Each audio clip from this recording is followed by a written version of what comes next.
Hey everybody, we're back again. I think this is week 20? Mm-hmm.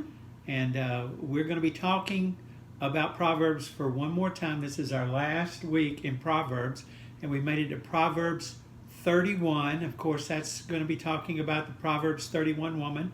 But we also got something we're going to be doing a little bit. Well, we've done this before, but tonight we're going to have some women's humorous quotes and some male translations trying to tell you what we're really saying.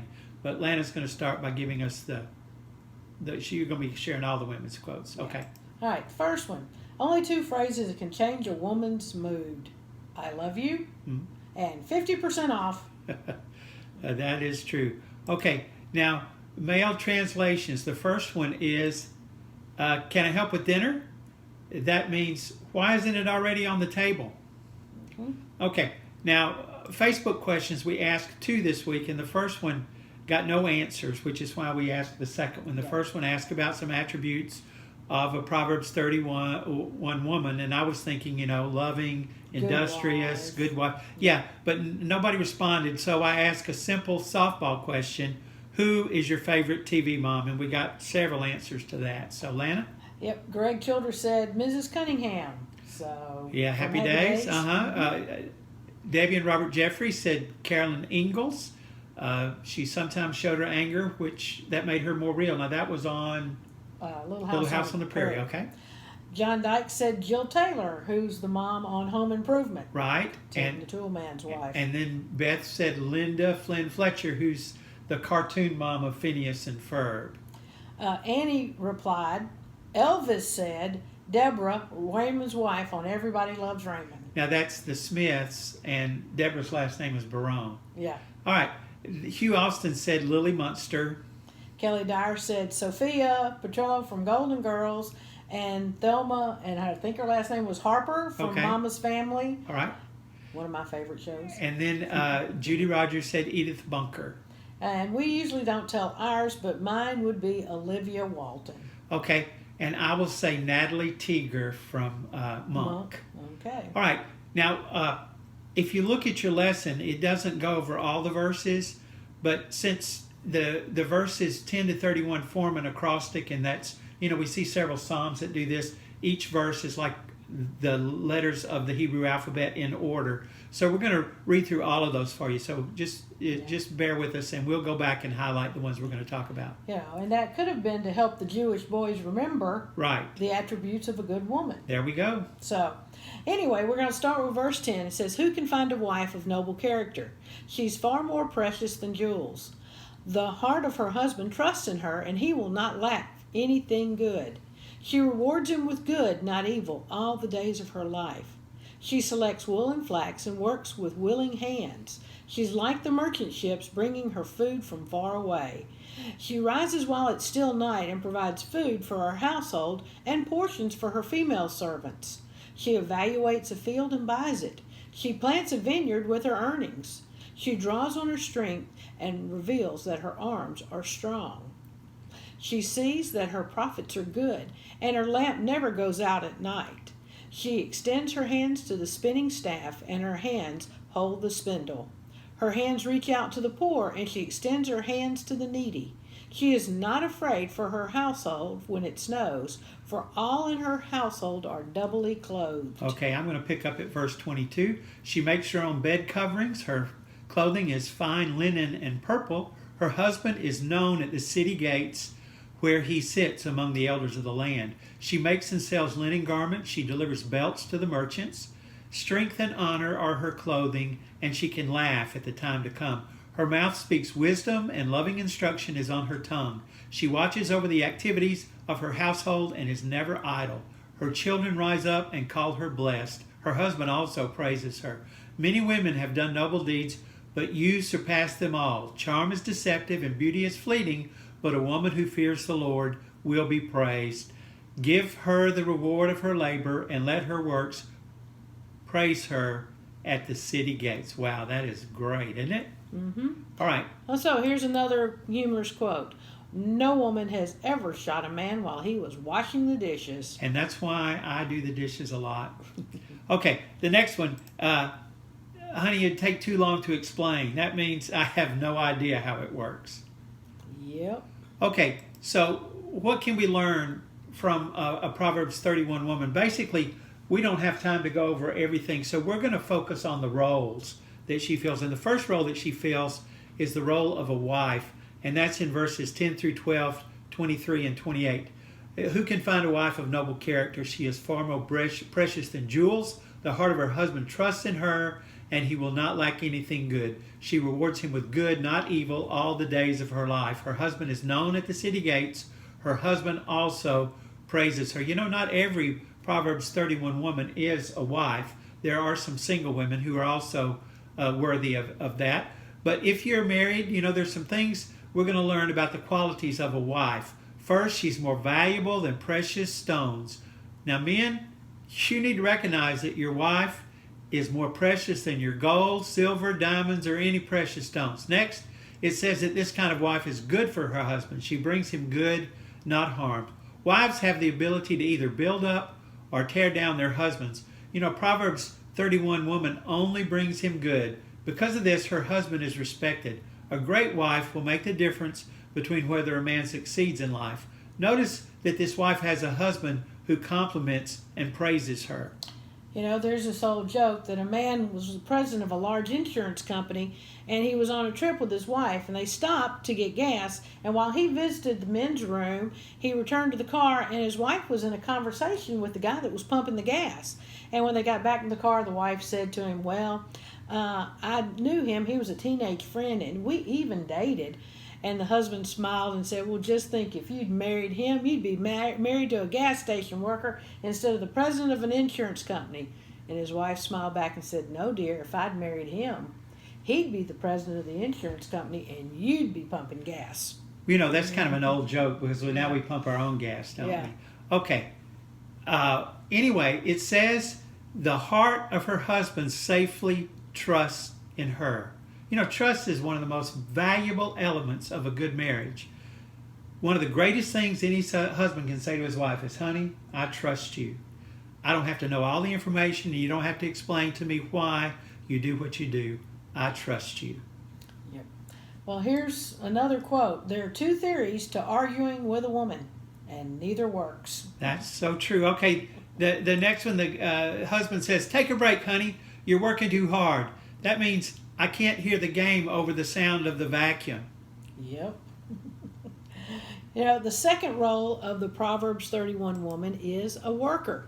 And we find these attributes in verses 13, 16, 17, and 18, and verse 24. And we're going to go back and look at these. Verse 13 says she selects wool and flax and works with willing hands. Verse 16 said she evaluated a field and buys it. She plants a vineyard with her earnings. Verse 17 said she draws on her strength and reveals that her arms are strong. Verse 18, she sees that her profits are good and her lamp never goes out at night. And verse 24, that she makes and sells linen garments and delivers belts to the merchants.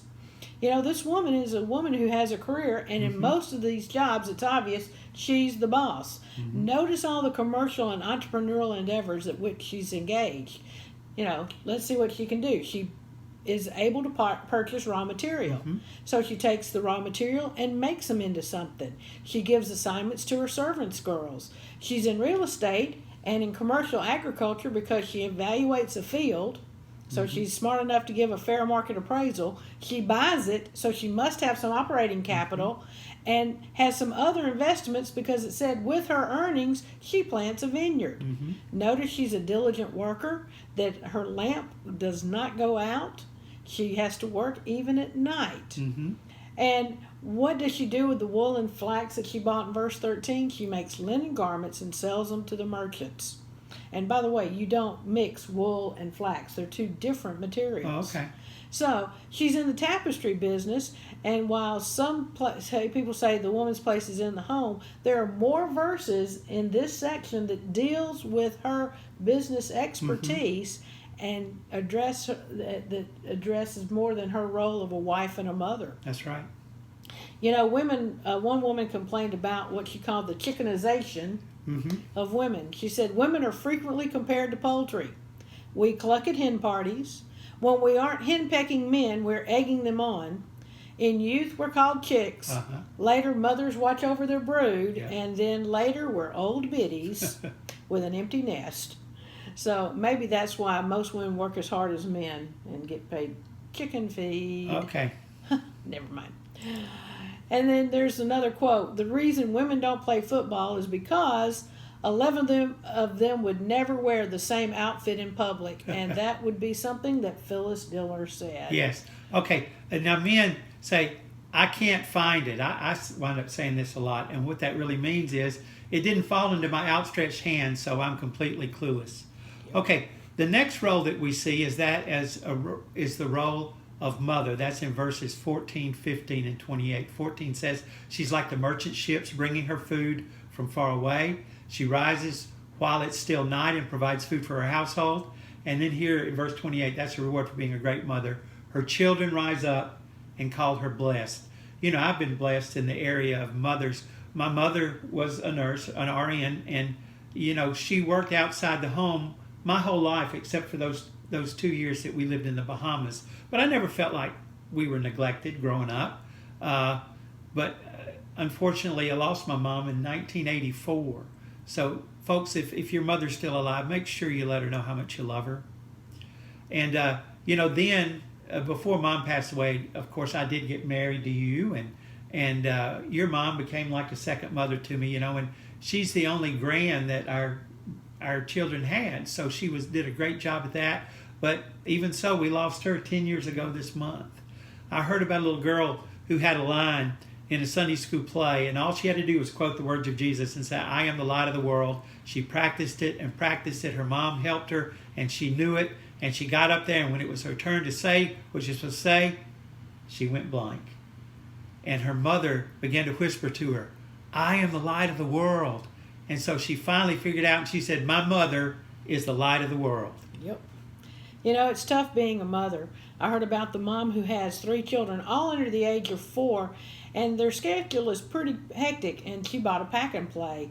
And she said now it's all a lot better because between 2 and 4, she climbs into that pack and play, and the kids can't get to her. Okay. No.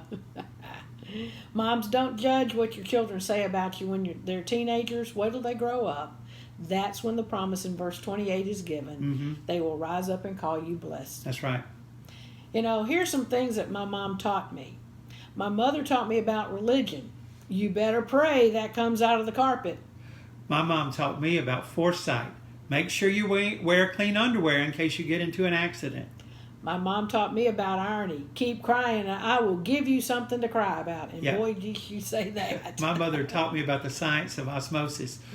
Shut your mouth and eat your supper.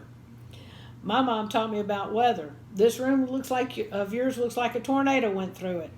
My mother taught me about hypocrisy. If I told you once, I've told you 1,000,000 times. Stop exaggerating. My mother taught me about anticipation. Wait till we get home. Oh, yeah.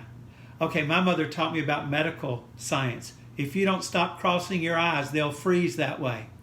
My mom taught me about my roots. Shut that door behind you. Do you think you were born in a barn? My mother taught me about humor.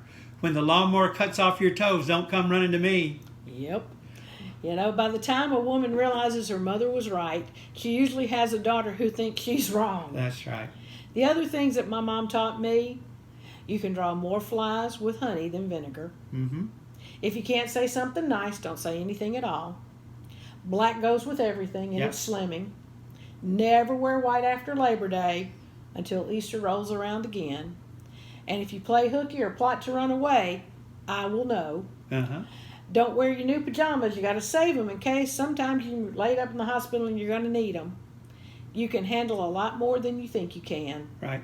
And just because everybody else is doing it doesn't mean you have to. That's true. Those are some good things to realize. Good things that our mothers have taught us. Now, I've got another quote. Yeah. You can tell a lot about a woman by her hands. For instance, if they're placed around your throat, she's probably slightly upset. Okay. And, you know, when a man says, we share the housework, that means I make the messes, she cleans them up. Yep. Now the final role of a woman is that of a friend, and we find that in verse 20. Her hands reach out to the poor, and she extends her hands to the needy. So what's a friend? A friend is someone who is there when you have a need. A friend is someone who walks in after everyone else has walked out. C.S. Lewis said, "A friendship is born at the moment when one person says to another, 'What? You too? I thought I was the only one.'" Mm-hmm. And we know in Proverbs 17:17 it says, "A friend loves at all times." Mm-hmm. We have three types of friends in our lives. We have friends for a reason, friends for a season, and friends for a lifetime. Now, lifetime does not mean lifelong. It doesn't mean that they've been a friend since you were 5 years old. You can have lifetime friends without being lifelong. Right. So, when someone is in your life, for a reason, it's usually to meet a need that you've expressed. They've come to assist you when you're having a difficulty. They're helping you provide guidance and support. They'll aid you physically, emotionally, and spiritually. They may seem like a godsend, and that's because they are. They're there for a reason because you need them to be. We also have people that come into our life for a season, and it's because it's a time when you grow and share and learn. They may teach you something you've never had to do before, and they usually give you an unbelievable amount of joy. They're there to share a certain season of life with you and enjoy it because it's only for a season. When I think about that, when I think of friends for a reason, I think of like people that I worked with. We were friends because we worked together. Friends for a season, a lot of times it was different seasons of life. Like when John was in high school or Beth was in high school, Sure. we were with those people because they were friends of our children, and it was that season of our life. And then lifetime friends have been there through thick and thin, through happiness and sadness. And you can usually be apart from a lifetime friend and then pick up right where you left off. Those are the relationships you're blessed to have until one of you takes your last breath. And if you notice in Proverbs 20, verse 20, we see the woman looks around and sees the poor, needy people, and she's willing to be a friend. Notice it doesn't say she gives them money or food or clothing to the needy. She extends her hands. That means she gives of herself. She's embracing those who are hurt, poor, and needy. And that woman is there for a reason. And that reason may end up being a season, and just maybe she might become a lifetime friend. Okay, so, we've looked at these four things. We've seen the four roles that a Proverbs 30 woman is. The first one is wife. And a worker. And then the best mother. And a friend that they can be. All right. So now we're going to look at our weekly challenge. It's very simple this week because we've talked about women all week, and which is not a bad thing. It's a good thing. And the women, you should strive to be that Proverbs 31 woman. I don't know of anybody that's perfect in any of these areas. Right. But it's something to strive for. And that's the way Scripture is. It teaches us to strive for things. And then men, make sure you treat women with the respect that they deserve. Okay, so we're going to close with the word of prayer, and let's pray together. Heavenly Father, we thank you for this lesson, and we do thank you for the fact that this chapter talks about women and how important they are. And Father, I know how important they are in my own life. I thank you so much for Lana and for what she's done for me. Thank you for my mother and my mother-in-law and what they provided in my life too. And Lord, I pray for all the mothers and just all the women out there that may be watching this. I thank you for them and the things that they provide in their families, in their jobs, and in our church. Father, we thank you for that. I pray for our upcoming Sunday that you give us a good day as we gather together and worship. Fathers, we have some of our Sunday school groups coming back to meet on site. I pray that things go well for them. And Lord, I pray for those people who are sick right now, that you be very close to them and help strengthen them during this time. We thank you so much for being with us through this time, and then just pray that you continue, Father, because we're not past this quarantine and all that it involves yet, Father. We thank you again that we can feel your presence. In Jesus' name I pray. Amen. Amen. Thanks for watching. See you next time.